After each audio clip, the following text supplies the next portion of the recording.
pour fabriquer les batteries de nos téléphones.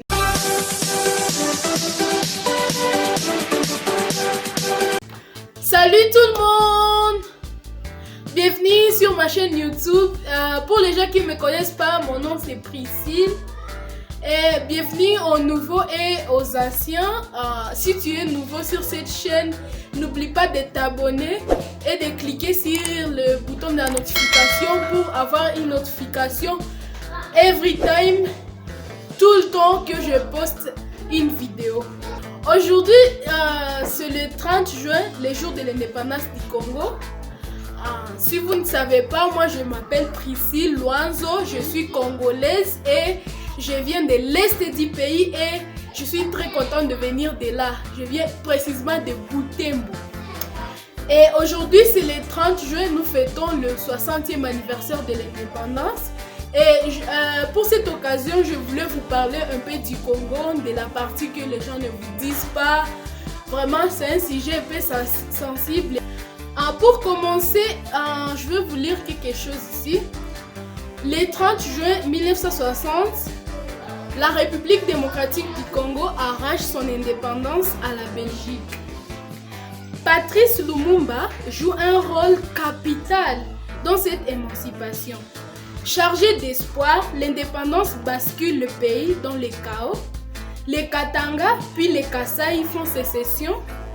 Craignant pour leur vie, les Belges s'enfuient. La Belgique puis les Nations Unies avant les troupes. Les gouvernements congolais se succèdent après l'assassinat de Lumumba, janvier 1969. Aujourd'hui, nous sommes à 2020 et il y a eu beaucoup de successions. Après Lumumba qui nous a aidés, il y a eu Laurent Désiré Kabila, il y a eu son fils Joseph Kabila. Maintenant, nous avons Tshisekedi Tshilombo.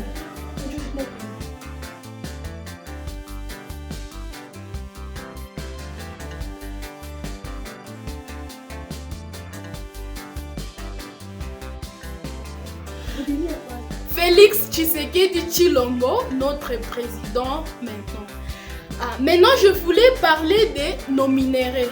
Parce que quand les gens de l'Occident, ils montrent l'Afrique, ils ont tendance à montrer les forêts, les bidonvilles, là où les gens souffrent, alors que l'Afrique a beaucoup de potentiel. L'Afrique a beaucoup de choses à donner. Donc, moi, je suis en train de parler précisément de la République démocratique du Congo. La République démocratique du Congo possède des gisements contenant une cinquantaine de minéraux recensés, mais seulement une douzaine de ces derniers est exploité. Une douzaine est exploitée, pourquoi? Parce qu'on n'a pas vraiment cette chance d'exploiter librement nos minéraux, parce qu'il y a toujours les gens qui ne veulent pas que nous puissions continuer et ils ne veulent pas que nous puissions faire ça. Donc les minéraux, parmi les minéraux exploités, nous avons le cuivre, nous avons le cobalt. Pour les gens qui ne savent pas, le cobalt, c'est ces minéraux-là qui aident pour fabriquer les batteries de nos téléphones. Les téléphones que nous avons, comme quand il y a 11 Pro Max qui sort, tout le monde veut acheter 11 Pro Max, iPhone 11 Pro Max. Ce sont les batteries là, ça vient de chez nous. Ça vient de nos minéraux.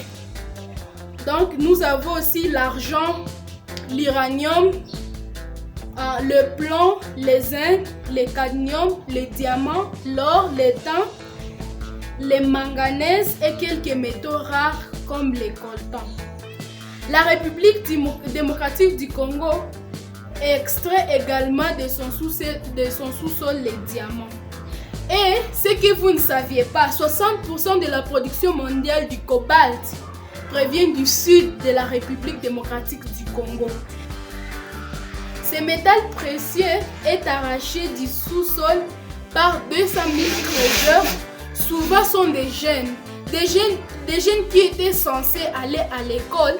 On les prend pour qu'ils puissent aller creuser les minéraux. Ça vraiment, c'est pas quelque chose qui est normal. C'est les jeunes qui étaient censés exploiter leur talent.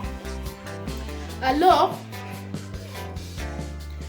pour freiner le réchauffement climatique, il vous faut consommer de plus en plus de cobalt. Nous savons que ces jours ici, le monde a un problème du réchauffement climatique. Tout le monde parle du réchauffement climatique. Je vais même vous donner un exemple du Kenya. Au Kenya, vers janvier, on était censé avoir du soleil. Mais ces jours-ci, il commence à pleuvoir. Donc, le réchauffement climatique est en train de laisser que ça change le climat du milieu. Alors, pour freiner le réchauffement climatique, nous devons utiliser de plus en plus le cobalt. Ce métal qui possède des propriétés physiques assez voisines du fer et du nickel permet aux batteries de stocker l'énergie sans surchauffer.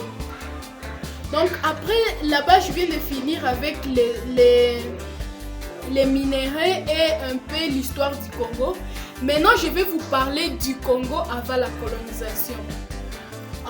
Tout le monde, quand on te parle de l'histoire, tout le monde, quand on te pose la question, qui a découvert l'embouchure du fleuve Congo, tout le monde va te répondre, même les enfants très jeunes. Diego Cao en 1482. Maintenant, le problème est que nous devons nous poser une question. Avant 1482, avant Diego Cao, y avait-il pas de personnes vivant au Congo? Parce que c'est Diego Cao qui a découvert l'embouchure du fleuve Congo, donc il n'y avait pas de gens qui vivaient là-bas. Alors que ça, c'est pas vraiment. Il y avait beaucoup de personnes, il y avait des Bantous, il y avait beaucoup de personnes qui vivaient au Congo. Alors, il faut vraiment que nous puissions nous pencher à notre histoire, pas l'histoire que les gens des Occidents veulent nous faire entrer. Nous avons une histoire, il y a une histoire bien pour le noir. Donc il faut vraiment que nous puissions faire des recherches et voir que nous avons des ancêtres qui étaient plus intelligents que ce qu'on nous dit ces jours ici. Comme on nous dit, la médecine, il y a nos ancêtres qui savaient déjà la médecine, qui savaient déjà comment se protéger de quelques maladies. Donc il faut vraiment que nous puissions y penser. Maintenant, ça c'est la fin de la vidéo. Je voulais juste vous parler de ça. Joyeuse fête d'indépendance à tout Congolais qui va regarder cette vidéo. Et je vous souhaite donc une bonne journée, que vous puissiez vous éclater, vraiment tout ce que vous voulez. Alors, c'est la fin de la vidéo. On va se voir à la prochaine. Bye bye.